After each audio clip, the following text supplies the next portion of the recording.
So how did Trump pull it off? It wasn't just about campaign tactics.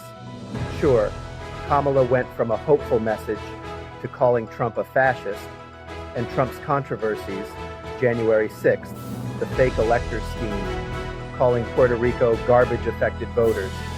But this election wasn't really about scandals or campaign moves. It was bigger than that. If it did, Kamala's numbers would have been much closer to Biden's in 2020.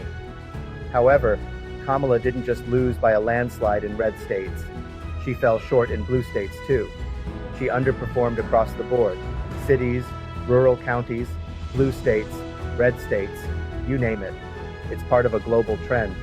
People everywhere are fed up with the status quo, and this desire for change is driving elections worldwide. Here's part of the issue. A lot of people don't realize the president can't just snap their fingers to control prices. Inflation has been driven by a perfect storm of issues since the pandemic.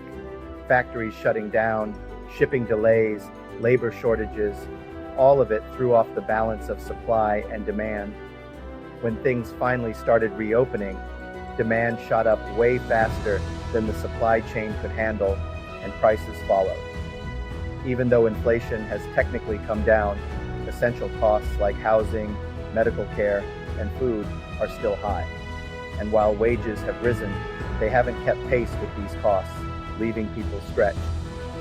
Real wages, what your paycheck can actually buy, haven't grown as much as they should, and that gap is tough on people.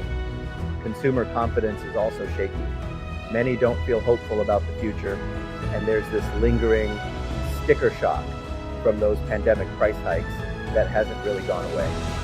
Basics still cost more than they did pre-pandemic, and that frustration just builds up. Plus, global supply chains are still catching up, which means financial stress isn't going anywhere soon. With all this in mind, it's no surprise people were ready for a change. They weren't just voting for Trump, they were voting to shake things up, looking for someone they thought could take on these issues directly. The frustration with the status quo was so strong that they went all in, handing him control of the House and Senate, a full red sweep. And here's the kicker, this whole anti-incumbent vibe, it's not just happening in the US, it's a global phenomenon.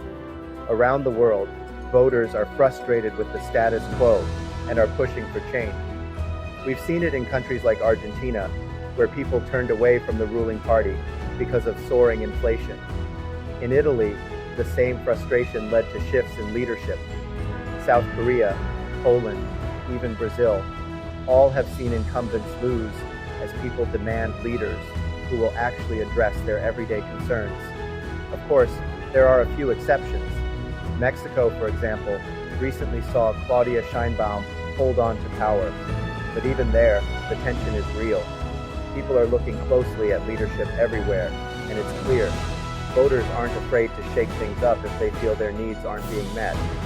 So, this election wasn't just about US policies or campaign strategies. It was part of a worldwide trend.